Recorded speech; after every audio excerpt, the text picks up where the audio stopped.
বত্রিশ মতাবারে আমরা অনুরোধ করব কিছু বক্তব্য রাখার জন্য।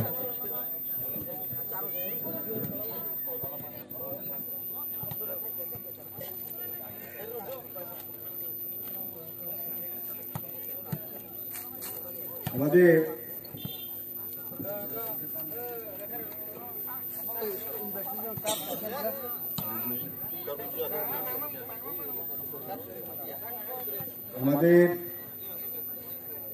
হাতিছড়া এই বিসি আজকে একটি দুঃখজনক পরিস্থিতি হয়ে গিয়েছিল। আমাদের থেকে ধর্মজয় জমাতিয়া মহাশয় দুর্ঘটনাজনিত কারণে অকাল মৃত্যুবরণ করেছিল।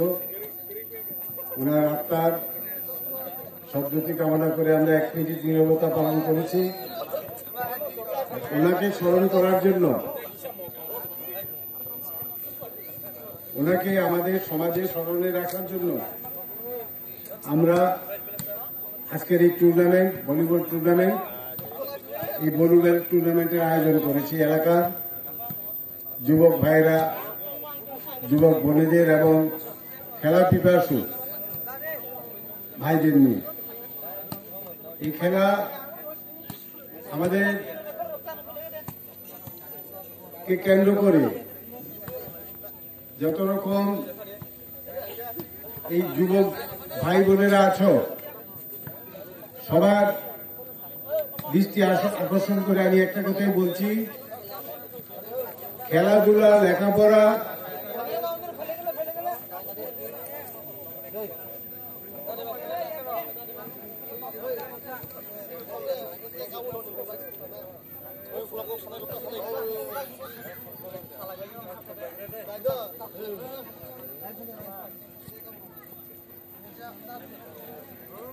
খেলাধুলা এবং লেখাপড়া আমাদের জনজাতি ভাই বোনেরা খুব দৃষ্টি দিয়েছে।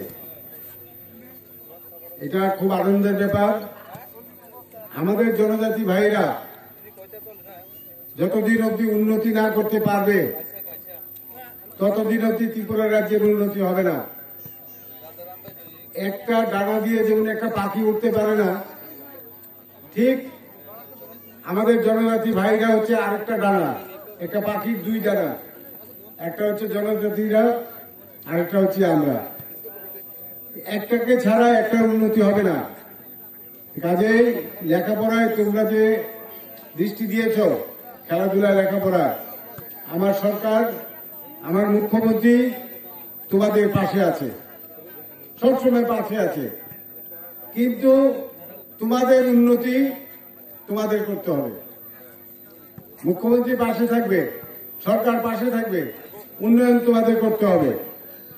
আমি ওই দিন আমার বেনিজন্য জমাতিয়া মহাশয়ের শ্রাদ্ধ অনুষ্ঠানে আসার পরে আমাকে একটা কমপ্লেন দিল, স্যার এই ব্রিজটা দিয়ে ভেঙে গেছে, ছাত্রদের আসা যাওয়া করতে বড় অসুবিধা হয়। আমি সাথে সাথে এই ব্রিজ রিপেয়ারের ব্যবস্থা করে দিয়েছি এবং আশা করি 2-4 দিনের মধ্যে হয়ে যাবে। আমার এক বোন বলল যে রাস্তাটা সোলিং করে দিতে হবে, করে দিব, সব করে দেব, কোনো চিন্তা নাই। সরকার তোমাদের পাশে আছে, তোমরা শুধু সরকারকে সাহায্য করবে। আর আজকের এই খেলা, এই ময়দানে যে খেলা হচ্ছে, সব টিমকে আমি আন্তরিকভাবে অভিনন্দন জ্ঞাপন করছি।